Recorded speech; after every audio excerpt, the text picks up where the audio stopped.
20장 기원전 218년 로마의 두 집정관이 각각 에스파냐와 시칠리아로 출발하자마자 로마는 충격적인 소식을 접했다.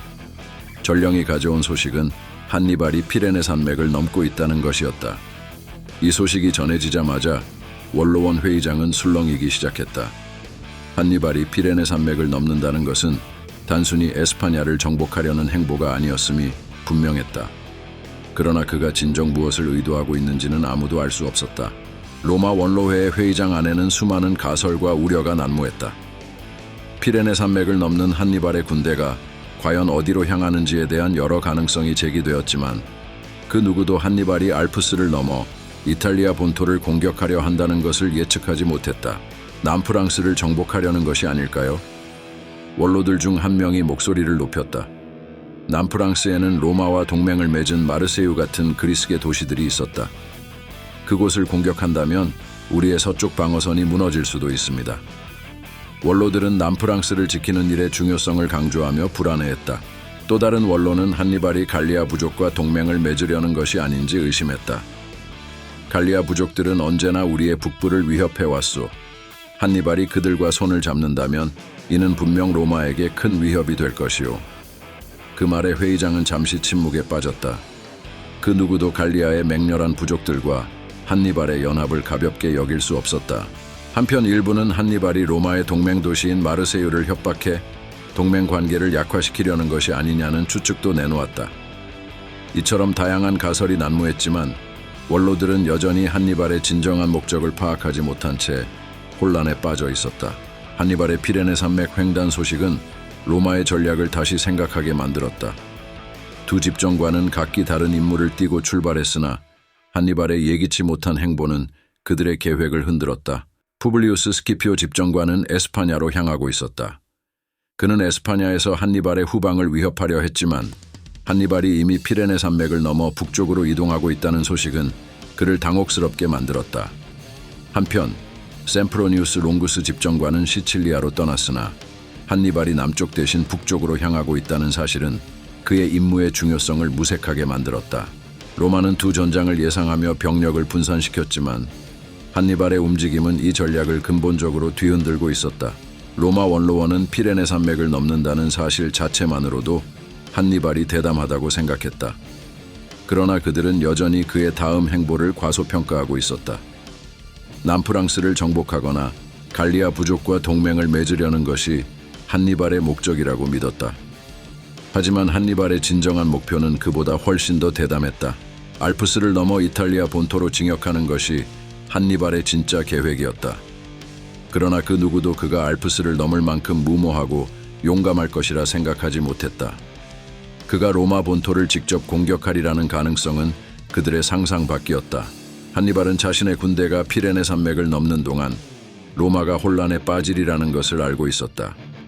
그는 로마의 예상에서 벗어난 움직임을 통해 로마가 병력을 잘못 배치하고 시간을 낭비하게 만들고자 했다. 피레네 산맥 횡단의 목적은 단순하지 않았다. 그것은 로마가 다양한 가능성을 고민하게 만들고 그의 진정한 목표를 숨기기 위한 전술적 기만이었다. 로마는 에스파냐와 시칠리아의 병력을 분산시키고 있었고 이탈리아 본토 방어에 대해서는 상대적으로 소홀히 하고 있었다. 한니발은 이 점을 노려 로마의 방어를 무너뜨릴 계획이었다. 한니발의 피레네 산맥 횡단은 제2차 포엔이 전쟁의 흐름을 완전히 바꿔놓았다. 로마는 한니발의 다음 행보를 예측하지 못했고 그의 대담한 알프스 횡단 계획이 실행되는 동안 로마는 전혀 다른 전장을 준비하고 있었다. 로마는 나의 속셈을 알지 못할 것이다. 한니발은 말했다. 하지만 내가 그들 앞에 섰을 때 그들은 그들의 착각이 얼마나 치명적이었는지 깨닫게 될 것이다. 이제 전쟁은 단순한 군사적 충돌을 넘어 천재적인 전략과 혼란의 연속 속에서 전개되고 있었다. 한니발의 이름은 곧 로마가 두려워할 가장 큰 존재로 떠오를 것이었다. 21장 한니발의 행방불명. 기원전 218년 집정관 푸블리우스 코르넬리우스 스키피오가 이끄는 로마군 함대는 긴 항해 끝에 마르세유에 무사히 도착했다. 병사들은 피로에 지친 얼굴로 함선에서 내렸지만 그들 앞에 놓인 것은 고된 여정의 끝이 아닌 또 다른 난관의 시작이었다. 피레네 산맥을 넘었다는 한니발의 소식과 함께 그가 어디로 갔는지 알 수 없다는 불길한 보고가 그들을 기다리고 있었기 때문이다. 한니발과 그의 군대, 5만 명 이상의 병력이 마치 안개 속으로 사라지듯 행방불명이 되었다는 이 소식은 로마군의 전략에 큰 혼란을 불러일으켰다. 도대체 그들이 어디에 있는 것일까? 마르세유 항구에는 긴장감이 감돌았고 병사들은 어느 방향으로 향해야 할지 모르는 막막함에 사로잡혔다. 스키피오는 보고를 접하고 신중하게 움직였다. 성급한 행동은 위험을 초래할 뿐이었다. 그는 군대에게 마르세유 항에서 대기할 것을 명령하고 적의 움직임을 파악하는 데 집중하기로 했다. 적이 어디에 있는지 알기 전까지는 움직일 수 없다. 스키피오는 단호하게 말했다. 이곳에서 방어 태세를 갖추고 적의 동향을 파악하라. 마르세유는 당시 로마의 중요한 동맹 도시로 남프랑스의 전략적 요충지였다. 스키피오는 이곳에서 병력을 보존하며 적의 위치를 확인하는 것이 최우선이라고 판단했다. 그의 명령에 따라 병사들은 항구 주변의 진지를 구축하고 방어선을 강화하기 시작했다. 한니발의 행방을 알아내기 위해 스키피오는 300명의 기병 부대를 조직했다. 이들은 현지 사정에 밝은 마르세유 출신의 안내인들을 동행하고 한니발과 그의 군대의 위치를 추적하기 위해 길을 떠났다. 그들의 임무는 간단하면서도 어려웠다. 흔적 없는 적을 찾아야 했다. 기병 부대는 피레네 산맥을 넘은 한니발이 남긴 작은 흔적이라도 찾아 그의 이동 방향을 파악하려 했다. 또한 갈리아 부족들과 접촉하여 한니발에 대한 정보를 수집하고 그의 군대의 규모와 상태, 그리고 잠재적인 공격 경로를 파악하는 것이 목표였다. 그러나 이 모든 것은 위험천만한 일이었다. 누구도 적이 어디서 나타날지 알 수 없었기 때문이다. 마르세유 항구에 대기 중인 로마군은 시간이 흐를수록 긴장감에 휩싸였다. 한니발의 행방이 여전히 오리무중인 상황에서 병사들은 언제 적이 나타날지 모른다는 불안 속에 준비태세를 유지해야 했다. 그들은 매일같이 무기를 점검하고 진지를 강화하며 혹시 모를 기습에 대비했다. 스키피오는 병사들을 독려하며 말했다. 우리는 적이 어디로 갔는지 알기 전까지 이곳을 떠나지 않을 것이다. 침착하게 대기하며 적의 동향을 파악하라. 그의 목소리는 흔들림이 없었지만 병사들 역시 그의 어깨에 짊어진 부담을 느낄 수 있었다. 마르세유 시민들 또한 한니발의 존재에 대한 불안을 감추지 못했다. 그들은 로마군과 협력하며 항구의 방어를 돕는 한편 한니발의 군대에 대한 정보를 제공하려 애썼다. 그러나 한니발의 군대는 마치 그림자처럼 그들의 눈앞에서 사라져버린 상태였다. 사실 한니발은 이미 알프스로 향하는 경로를 따라 진군 중이었다. 그의 움직임은 철저히 비밀에 붙여졌고 갈리아 부족들과의 동맹을 통해 자신과 군대를 로마의 시야에서 완벽히 감추었다. 이처럼 치밀한 기만 전술은 로마군의 혼란을 가중시켰고 스키피오가 보낸 기병 부대가 돌아오기 전까지는 로마군도 마르세유 시민도 한니발의 의도를 전혀 알 수 없었다. 한니발의 행방불명 상태는 로마군에게 심리적 압박을 가했다. 스키피오와 그의 병력은 마르세유에 머물며 적의 동향을 파악하려 했지만 한니발은 이미 이탈리아로 향하는 대담한 계획을 실행에 옮기고 있었다. 그의 군대는 알프스를 넘을 준비를 하고 있었고 그들의 진군은 로마의 예상을 완전히 벗어나고 있었다. 그들이 나의 행방을 모르는 동안 나는 그들의 예상 밖에서 움직인다. 한니발은 자신의 계획이 성공적으로 진행되고 있음을 확신했다. 적이 혼란에 빠질수록 나의 승리는 가까워진다. 전쟁의 초점은 이제 알프스와 이탈리아로 서서히 이동하고 있었다. 한니발의 대담한 계획이 점차 그 모습을 드러내며 로마군은 그 뒤를 쫓는 처지가 되어가고 있었다. 로마와 카르타고의 대결은 이제 새로운 국면으로 접어들고 있었다. 한니발의 행보는 전쟁의 흐름을 완전히 바꿀 준비를 마치고 있었다. 22장. 차가운 바람이 그의 얼굴을 스쳤다. 한니발은 조용히 말을 몰며 내륙으로 이어지는 길을 따라갔다. 눈앞에는 험난한 산악지대와 끝없이 펼쳐진 들판이 보였지만 그에게 두려움이란 없었다. 그의 병사들은 묵묵히 뒤따랐다. 말발굽 소리는 들리지 않았고 그 누구도 말을 섞지 않았다. 로마군이 그의 뒤를 쫓고 있음을 알기에 한니발의 명령은 단 하나였다. 침묵. 로마의 동맹도시 마르세유와 그들의 세력이 미치는 남프랑스를 피하기 위해 한니발은 과감히 내륙으로 크게 우회했다. 이는 단순한 회피가 아니었다. 그것은 로마군과 그 동맹들의 시선을 어지럽히고 자신과 그의 군대를 안전하게 이동시키기 위한 치밀한 계산이었다. 그의 계획은 한치의 오차도 용납하지 않았다. 29세의 젊은 장군은 자신이 감당해야 할 도전의 무게를 잘 알고 있었다. 그것은 단순히 군대를 이끄는 것이 아니라 로마에 맞서는 상징적인 행위였다.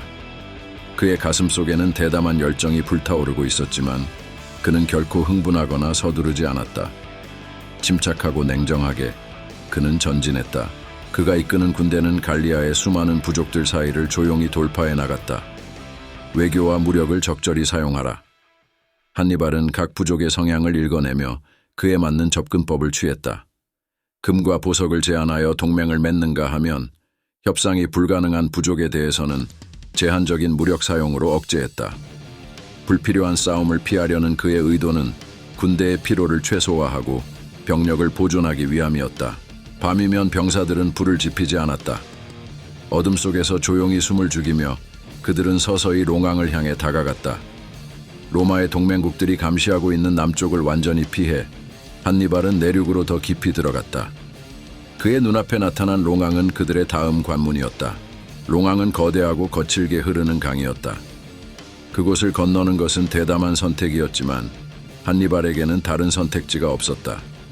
그는 최적의 지점을 찾기 위해 병사들을 파견했고 마침내 발랑스 근처 물의 흐름이 완만한 지점을 발견했다. 그곳은 마르세유에서 약 150km 상류에 위치해 있었다. 그 강폭이 넓고 흐름이 느린 곳이라 코끼리와 병사들이 안전하게 도하할 수 있었다. 이틀 밤낮으로 이어진 도하 작업은 조용히 그러나 신속하게 진행되었다. 코끼리들이 둔중한 발걸음으로 강을 건너는 동안 병사들은 서로를 부축하며 힘겹게 물살을 헤쳤다. 그 누구도 불평하지 않았다. 그들의 마음속에는 한니발에 대한 절대적인 신뢰가 자리하고 있었다. 한니발은 자신의 군대를 뒤에서 지켜보며 조용히 그러나 단호하게 명령을 내렸다. 로마군의 시선에서 벗어나라. 그들은 강을 건너며 로마 동맹 세력의 영향권에서 벗어났다. 롱앙을 건넌 후 한니발은 병사들에게 잠시 휴식을 명했다. 그동안 그는 앞으로의 경로를 면밀히 계획했다. 로마는 그의 행방을 놓쳤고 그들이 그의 움직임을 예측하지 못하게 된 지금이야말로 기회였다. 한니발은 자신의 다음 목표를 알고 있었다. 그것은 바로 알프스였다. 우리는 알프스를 넘는다. 그가 병사들에게 전한 말은 간결했지만 그 속에 담긴 의미는 강렬했다. 그것은 단순한 산악횡단이 아니라 로마를 향한 선전포고였다. 그의 병사들은 그 말을 듣고도 흔들리지 않았다. 그들은 한니발과 함께라면 어디든 갈 준비가 되어 있었다. 밤하늘 아래 한니발은 멀리 알프스의 희미한 실루엣을 바라보았다. 그곳은 거대하고 무서운 장애물처럼 보였지만 그는 두렵지 않았다. 오히려 그 도전이 그를 더욱 살아있게 만들었다.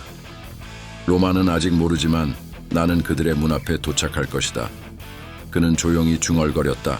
그의 목소리는 바람에 흩어져 사라졌지만 그날 밤 롱앙의 물살은 더욱 거세게 출렁였다.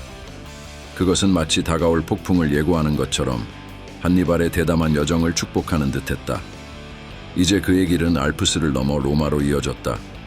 그 길 끝에는 무엇이 기다리고 있을지 알 수 없었지만 그는 그 길을 가야만 했다. 그것이 그의 운명이었고 그의 군사적 천재성을 증명할 순간이었다. 한니발의 행방불명은 끝이 아닌 시작이었다. 로마는 그의 행방을 알지 못했고 한니발은 그들의 예상을 뒤엎으며 서서히 그들의 심장부로 다가가고 있었다. 붉은 대지 위로 한니발의 그림자가 드리워지기 시작했다. 로마는 곧 그를 기억하게 될 것이었다. 그가 이끌어낼 대서사의 서막은 이제 막 펼쳐지고 있었다. 구독과 좋아요 꾹!